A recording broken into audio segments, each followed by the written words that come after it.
All right, this is the PhiLAWsophy podcast. Morning, Darren. Morning, Brenton. Thanks for being here. Yeah, man. Thank you for being here. It's always nice to see your happy, smiling face as I pace my office. That's right. For anyone who doesn't watch any of the videos we put up, Darren is constantly pacing because he shotguns a Monster Energy drink every Friday morning Brought to you by. or sugar-free Red Bull. So today, I think we should tackle. I think what is a big question in a lot of people's minds, and maybe not even something other people have considered, but the legitimacy and the structure of the good old Supreme Court, the highest court in the land. Holy cow, the Supreme Court. The Supreme Court. That sounds like a very imposing title. The Supreme Court. Supreme, yeah. It's a court with peppers, onions, all of the sausages. It is the Supreme Court. So actually, there is a basketball court in the building where the Supreme Court is held, and they call it the highest court in the land. No kidding. I did not know that. FYI. That's some stuff. Look, if nobody learns anything from our discussion today, I guarantee you somebody's going to walk away having learned something after that. Yeah, I just want to dunk on Roberts. That's what I want to do. I just want that opportunity. Yep. So, I'm happy to do that. When we talk about the Supreme Court, Brenton, I think there's a few words that come to mind, and they are the words that are on the actual building, which basically say equal justice under law. Right? Written right above the main entrance to the Supreme Court building. And I think that's a reflection of what that court is charged to do. Ensure equal justice under the law. Right. So for those who haven't taken a basic civics course, our government's split up in three branches: the legislative, that's Congress; the executive, that's the president; and the judicial, which is obviously the Supreme Court and all the sub courts, all of the federal circuit courts that go along with it. So Supreme Court being the highest court in the land when it comes to the third branch of power, the judiciary, and they decide essentially what laws are in line with the Constitution of the United States.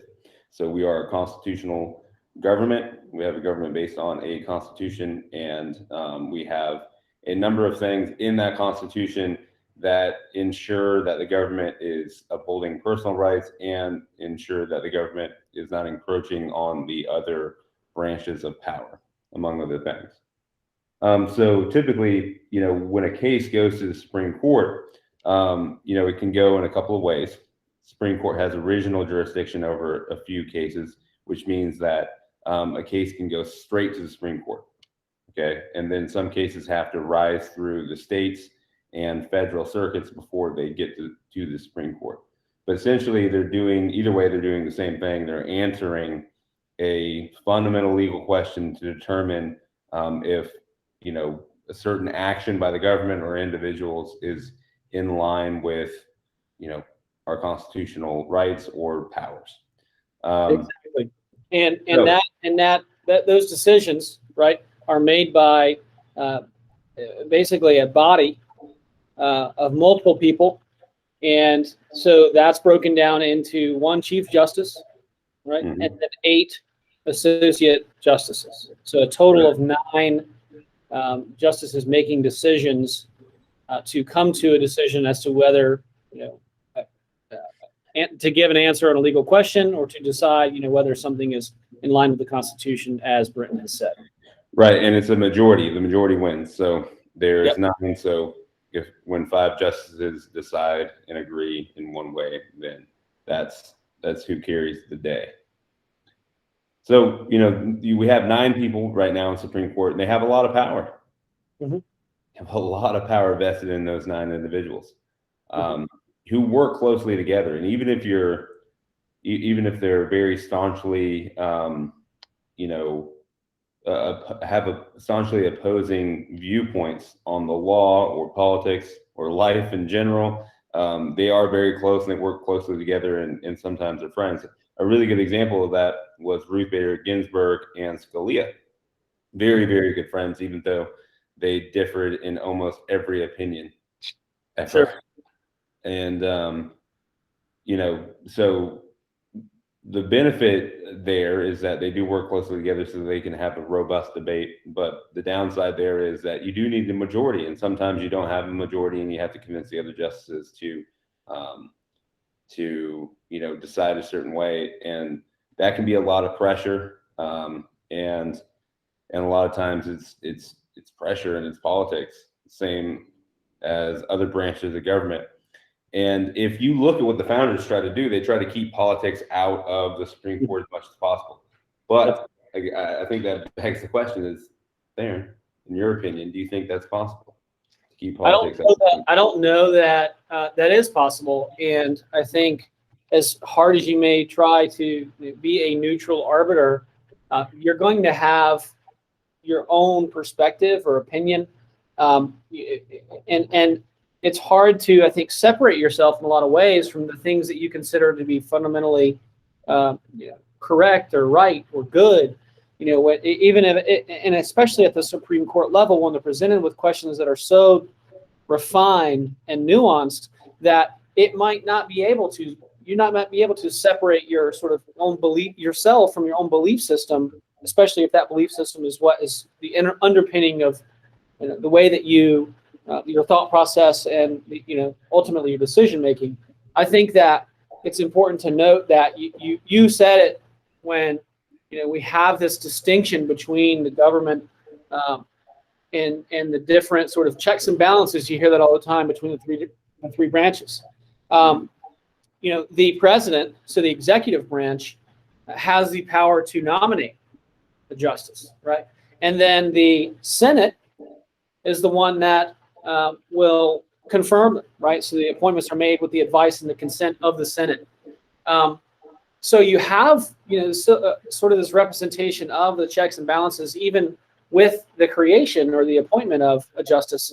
But ideally, the thought, I think, is that that's not an extension of the president, nor is it should be an extension of Congress. That is an independent branch vested with the authority to interpret the law in line with the Constitution. And I don't know that you can practically sever the ties between your fundamental beliefs, your belief system, and what needs to be done in terms of interpretation. I don't know that practically that's possible, and I think that kind of is a good segue into what I hoped we would talk about today, Brenton, which is maybe some of the pros and cons about just the Supreme Court as an institution, and then possibly the thought of floating maybe term limits with respect to the justices themselves. Yeah, so one of the things that was debated in the inception of the Supreme Court was how long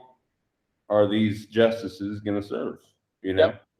And ultimately, it was decided that they should serve for life.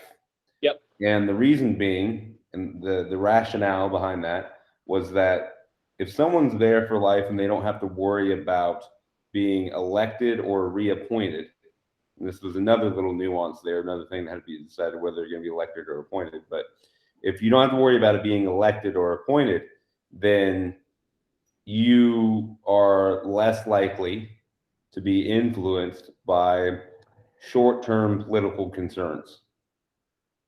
Now, yes, exactly. Yeah. Now that's the rationale. So a con to a term limit, right? Said a different way, a con to a term limit would be a possible result in corruption or influence of money into the system, right? Because justices could be influenced to give favorable decisions ahead of a future hiring opportunity, something like that. Yeah. So ahead of a future hiring opportunity, or ahead of, needing to get elected again to stay in power. Sure. If you're guaranteed to be there for life and you don't have to worry about getting reelected, then you're not going to decide based on what you think your constituents or the people who are more likely to appoint you will want. So less independence would be the argument, that there is a result of less independence with the imposition of term limits, because you have the future to consider in those decisions. Right. Understood. Correct. Now, there's nothing actually keeping a judge from, or a justice from, retiring Sure. from the Supreme Court and then pursuing another job if it's that lucrative. But typically, I mean, that's pretty rare.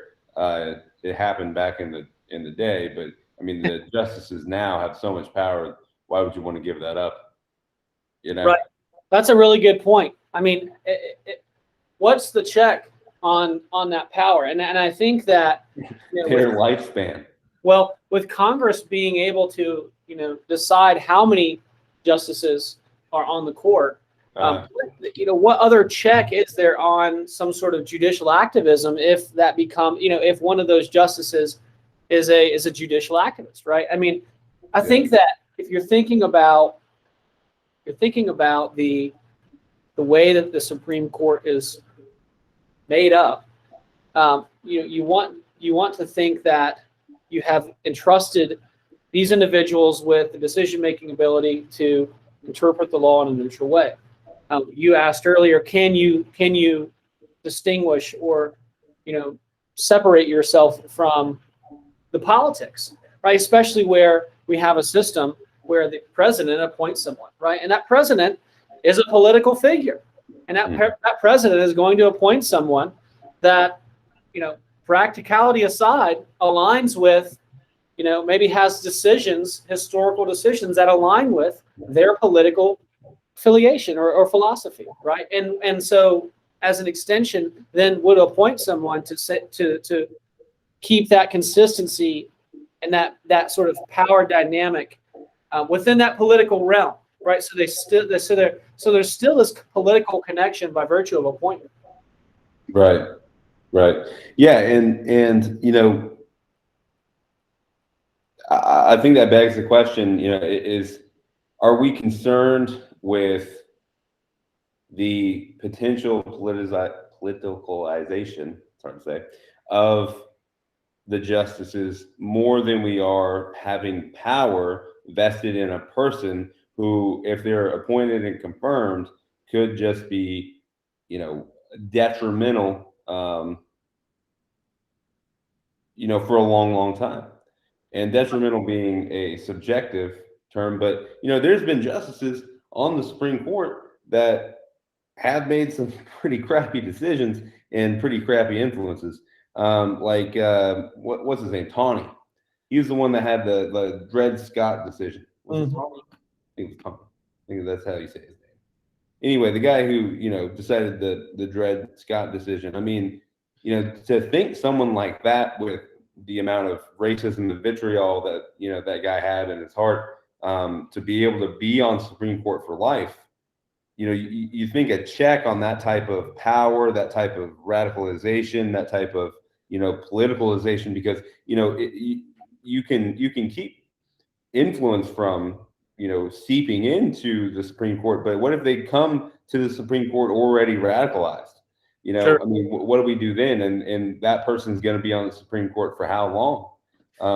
You have a radicalized president that's stacking the court with radicalized justices. Exactly. What does that do? Does that pervert the neutral, the intention of the system or the institution? Right. I mean, you could have one president that is radicalized, or just a president that has a majority in the Senate, and they pick multiple justices, right? Because some retire, some die off, and then you have this Supreme Court that may be behind the political times as far as decisions, morals, things like that. And maybe not behind, but they're just not a reflection of that of society's sort of values or morals. Exactly. which is what we talked about in a couple of previous episodes as something that's amorphous and sort of changes over time with some consistency. But I think that it changes. It does. Yeah, and so that Supreme Court could be composed of the same justices for, I mean, a long, long time. Now, that could be a good thing because maybe we don't want the law, constitutional law especially, to change as quickly as the public's, ethics and morals, just because, the rate of change is such that we could, destabilize our kind of democratic way of life, right? So or non-democratic way of life, if you think about it, because what I'm getting to here is we have a democracy, but it's not a pure democracy. We have this check on this tyranny of the majority, right? So you have the majority of individuals can vote in the president, they can vote in the members of Congress, that sort of thing. And that is what puts those people in power. However, there is a check through the Supreme Court where if those people who are in power do not abide by the law, it doesn't just, allow the law to evolve. They still have to comport with our traditional values as a country, unless we all come together with a 2/3 majority, right, rather than 50%. And is it 2/3 or 3/4 majority? Pretty sure it's 2/3. Okay, and vote, for an amendment, right? So this is a protection on the tyranny of the majority of people, being 51%. They're basically saying, hey, look, we're going to keep you to this script that we have set in place as a Supreme Court. We are the people who are going to keep you to the script unless we change the script with a vast majority of the country deciding that, and that's our little protection built in. So you want the Supreme Court, you might want the Supreme Court small c conservative, right? Not necessarily politically conservative, but slower to change than the other branches of government. That might be a good thing. I think part of the value, and reasonable people can disagree here, part of the value in our system of government is that there's no huge change overnight, right? We kind of let we leave room for a little bit of wisdom by way of the slow turning gears of government, right? And the same thought process goes with the Supreme Court. Now, that can sort of go both ways, though, right? And when we're talking about term limits, I think that one of the most predominant ideas that have been floated is this idea of, an 18-year upper limit, right? Where every president gets to appoint one justice every 2 years. So nobody would, no current justices are removed, but then, at the 18-year mark, so basically, since there's 9, the term limit would be 18 years, giving a rotation every 2 years, right? And I think that's one of the most popular ideas with respect to term limits for the Supreme Court. And, I think that there's some considerations with that, right? I mean, number one, you talked about the fact that people will, or presidents will nominate a justice, and that will be in line with their political affiliation. And then, some justices can retire and do retire, but might wait until a particular president of a particular political affiliation is in office, right? So, if I'm going to retire, I'm not going to retire if I'm a Democrat until there's a Democrat president sitting in the White House, so that he replace me with a Democrat. Yeah, to replace it. So we maintain or preserve that power dynamic, right, in that structure. Right. I think that would be a pro to the fact that there would be a term limit and that there's no politically motivated retirements. You don't have justices just waiting for presidents to leave or new ones to enter. Beyond that, I think, at the same time, right now, if you look at the way that nominations have been going, presidents are nominating people that, or justices that are younger, relatively speaking, right, to the other justices on the board. And why would that be, right? It's pretty obvious, because they get to a lifelong appointment and they get to sit there for all that time, for decades, right, ensuring that seat of power. So, and rather than having, so I think that, to push back on that, with term limits, age isn't necessarily the factor. It's not based on how long can I preserve or retain my power. It's who's the best qualified for the job, who has the most experience, right? It would be based on merit as opposed to, the potential to retain. And I think that those are as a good point to that idea. Yeah, and you don't get appointed again or elected or whatever. So you're not acting while you're in that position for a reappointment. You're acting knowing that it's going to come to an end very soon. And we talked about the 18 years, right? The 18 years, and your concern was, hey, at its core, this should not be a political institution. And I'm saying, hey, from a practical perspective, I don't know how far we can really push ourselves away from that political affiliation. But the closer that when you implement term limits like that, and you have this rotation, whether it's 18 years or whatever, you have this, I think, connection between appointment of a new justice every 2 years, right? In the 18-year cap hypothetical, you have this connection between the election of the president and the appointment of a new justice. Right. My vote for the president is a direct result, or will be have a direct result on the appointment of the new justice, and therefore the interpretation of the law. And you have clearly, emboldened that connection between the judiciary and the executive offices, right? I mean, so I think that's a danger. I've also noted that, people say, hey, look, some of these justices were working into their 80s. And I don't know how much I agree with this word, or the phrase, but the idea of moral decrepitude has been floated as to say, are they even capable of really working this? Should they be working at that point, for that long, if they're not capable of, really being a participant? Are they waiting for political reasons for a new president or something like that, right?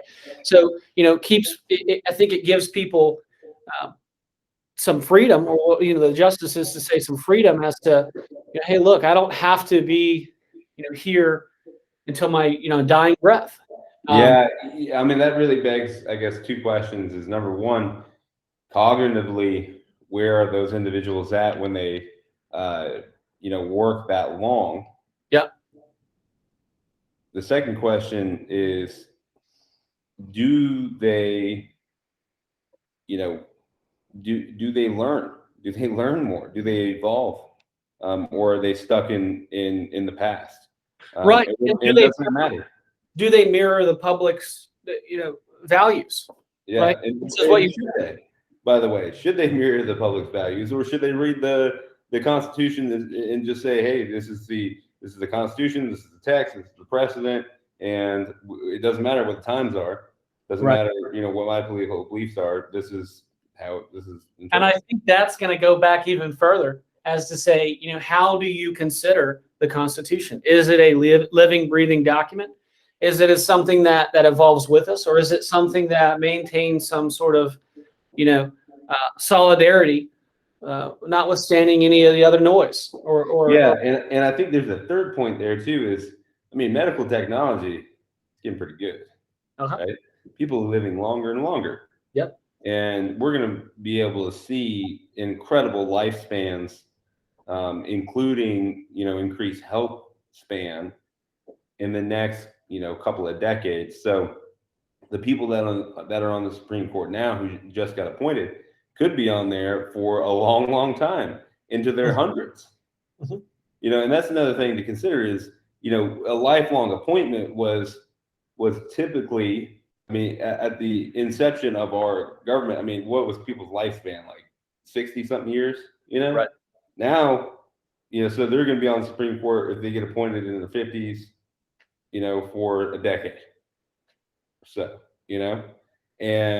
but now, you get to, appointed to the Supreme Court in your 50s, you could be on there for another 40, 50 years. Right.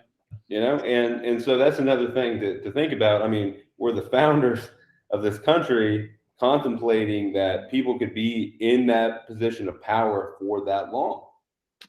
Right. And I don't know that they could have ever foreseen the rapid development of technology and where that's led with respect to, the lifespan,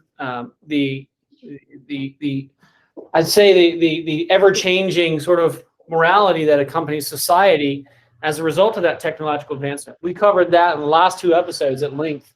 But, we talk about equal justice under law. I mean, what does that mean? Does that mean, were the founding fathers onto something when they said, hey, lifelong appointments?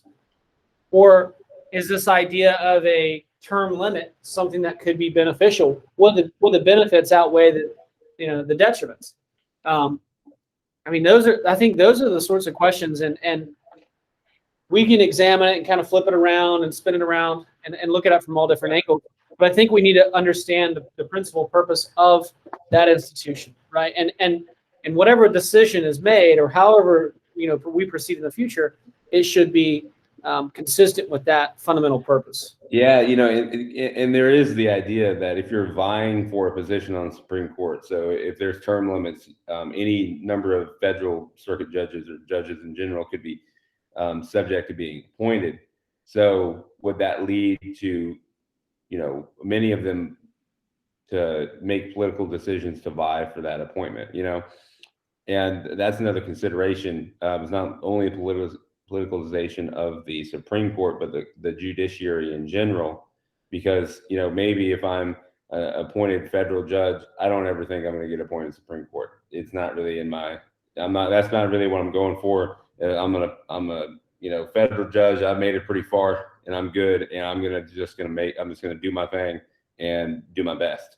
But if there's term limits and I have a pretty good chance of getting to the Supreme Court, I might want to taste that power, So I might, base my decisions either consciously or subconsciously in a way that, the powers that be would want to appoint me. And I think that there is some virtue in actually, having representatives of more of a historical mindset, right? It doesn't mean that, you're not up with the times or you're not aligned with whatever new woke causes out there, right? I mean, it's not a what's fashionable type message, right? It's, what has proven the test of time. Right. And those things, the things that need to be changed should change. And I think that that's what we have to trust in, that, we have that majority vote. We have, picked the best people for the job to be able to, analyze the questions presented and present the most reasonable, equitable solution, right? Whatever the best answer is, consistent with the Constitution. I mean, that's what we trust them to do. And we trust the executive to appoint that person based on that same merit and ability to do the job.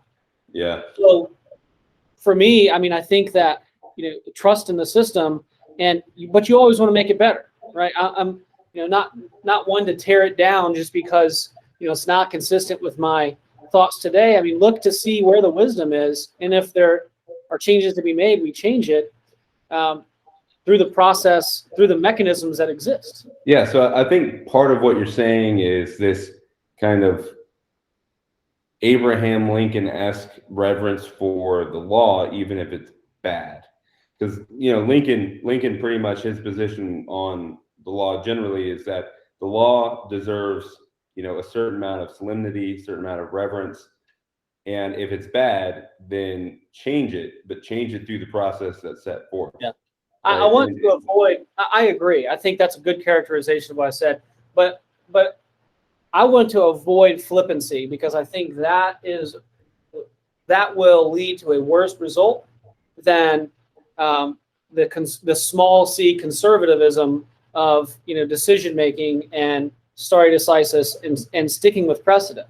I think that generally speaking, that allows for wisdom, whereas the flippancy, right, or this just the tendency to act, in a more like judicial activist sort of way, that's not the Supreme Court's not creating law, right, and that's not their purpose, and we need to be clear about that.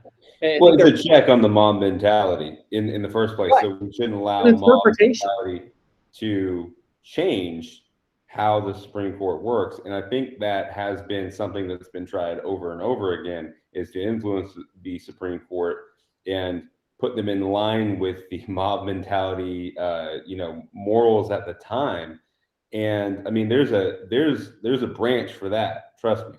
You know, Congress is all for that, and they'll get up in arms and they'll have their little hearings, and the president does the same thing. They're politicized, and they succumb and buckle to that political pressure. Mm-hmm. And when we have quickly changing ethics, morals, values, and where one day we were really up in arms as a country about a certain issue, and the next day we're up in arms about a different issue. We have two branches of government that are heavily influenced by that, and quickly change and try to adapt to that. But there is value in having that third branch that sits back and evaluates, the totality of the circumstances based on, the history of this country and how the law has evolved. I mean, and I don't think people understand the value of that. Now, they could probably look at us as being two white males and say, okay, well, traditionally this has benefited you, so the change in the law being slow is not something that has affected you. And I think there's a point to be made there. However, I would respond to that in saying that, well, change generally too quickly without considering it, right, can be a bad thing. You have to divorce that from kind of what has happened in the past. So let's think about this. Let's say let's just assume everybody has equal rights in this country now. Okay, people could argue against that point, but let's just assume it. Well, if we change too quickly, that could change. The fact that we have equal rights in this country could change. If the Supreme Court is politically influenced, that's what changes the rate of change in this country, and we generally don't want that, because it might be good, for the moment, to take us out of a period in our history where a certain class of individuals was not afforded the type of rights they should. But once that's happened, we want to pump our brakes a little bit and say, hey, look, if we go on, on this trajectory, what could rights look like among classes of people in the future if we don't have a branch that's not politically influenced and that's willing to look at the totality of the circumstances and history before it makes changes? I gotta agree. I mean, I think that the Supreme Court is in a unique position. They have a deep commitment to the American people, to the rule of law, and to constitutional government. And I think that's worth protecting. Agreed. Now, I mean, it does beg the question too, and I mentioned, influence on the Supreme Court. Is 9 justices the right number? That's another good question. I mean, it seems arbitrary. I think any number is going to be arbitrary. Mm-hmm. That's obviously something that can afford a majority vote. But I mean, Why not 5?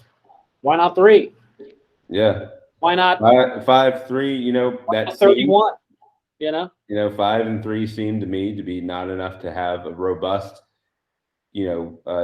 differentiation in viewpoints, to where you could have people of different backgrounds on the Supreme Court. But then you start to add more and more people in, and then how is it different than in the other branches? I think adding more people in politicizes it too. We talk about packing the court. One of my concerns about adding more members to the court is you get more and more likelihood that these individuals are going to be politicized, radicalized, or otherwise influence the way the Supreme Court does things based on transient political beliefs rather than a reverence in the law and principles of stare decisis. Yeah, and I mean, I don't know. I think that, man, I keep kind of coming back to this thought because I don't know that, I think that the people that would maybe disagree with, the idea or the principles behind that the institution of the Supreme Court, is that, they don't see the wisdom, they see the inaction, right? They see that as this should be a judicial center of activism, right? I mean, where else is that?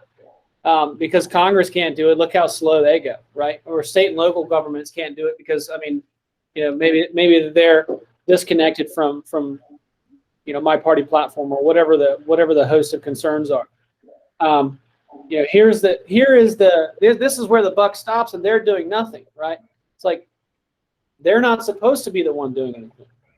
They're interpreting what's being done. They are, we have this guiding principle. It's the Constitution, and they run that up against the Constitution.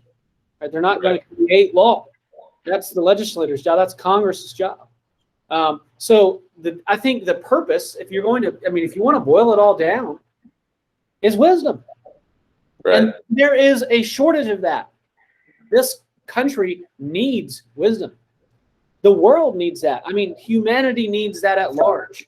And that's something that can't be tacked with a price tag or said the best way that we can do this is with 3 or 5 or 9 or 31.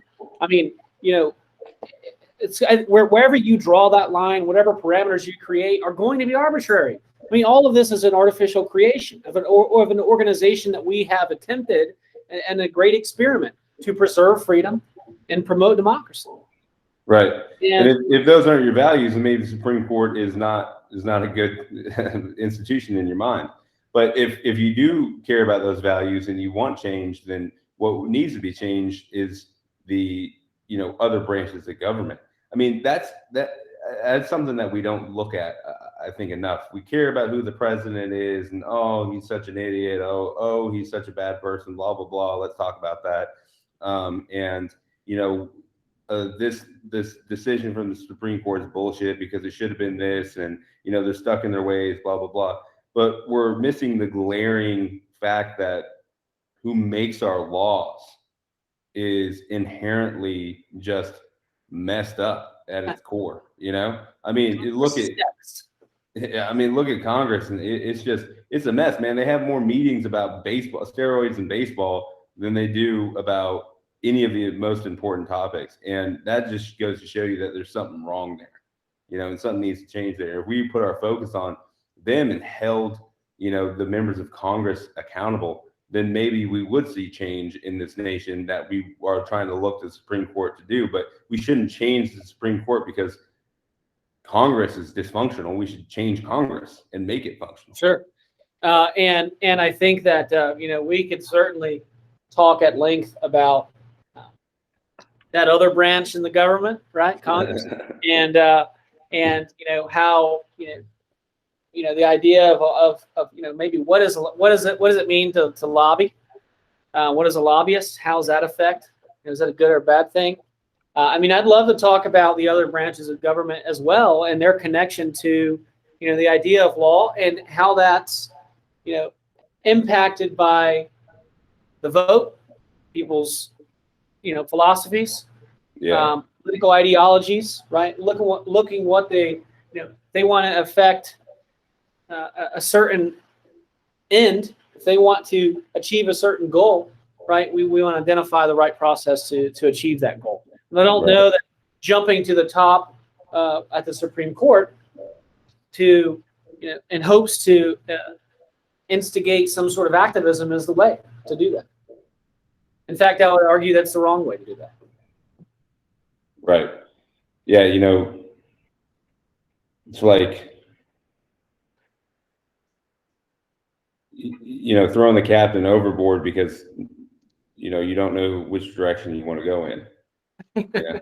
As kind of the analogy that comes to mind is like none of our branches work. Let's ruin the one that does, and maybe I'm a little bit biased just, because of my training as an attorney.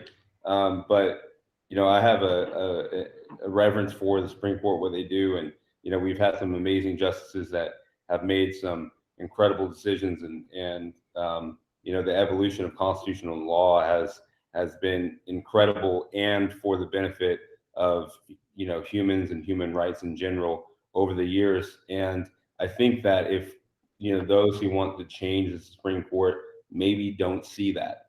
Mm-hmm. And that's a problem. Understanding our history and what we've done is very important to contextualize, where we're at today and where we're going.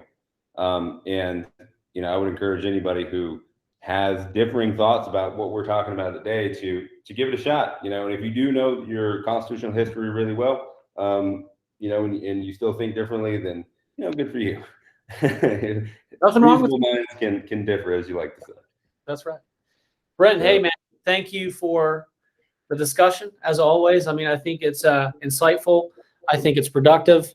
And I would listen to me all day long.